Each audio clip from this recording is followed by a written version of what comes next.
Ang uban kanato ganahan na gyud nga bata kayong tan-aon bisan pa man kung taas ng edad.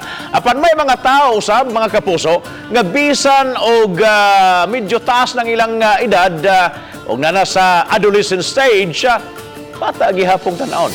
Pero ako din. Ikatawa na ito. Atong sa taon, atong tan-aon mga kapuso, nganong bata pa sila. Kinsa bagod ang dili ganahan nga bata tan-aon o termino pa sa uban, baby face. Apan, may nag-viral sa social media nga usa ka maestro dito sa Bulacan tungod sa iyang baby face nga itsura. Siya mao si Ian Francis Manga nga 22 anyos na di ay ang panuigod.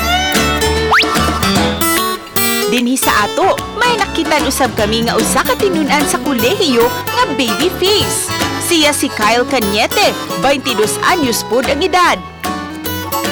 Kasagaran mga naman mangutanan sila pila kong edad or unsa na ko year. Yun unsa na sad ko nga kuan ba. Matud pa sa iyang mga higala nga tawgon siyang cute o bakaha ang baby boy sa grupo o barkada.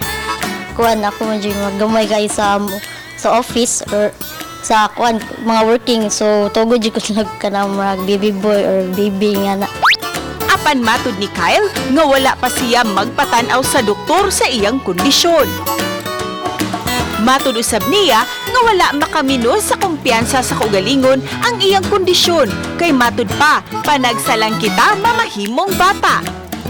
Uban ni Lian Sinkulan ug Jun Solon sa Quibod-Castro, Balitang Bisdak.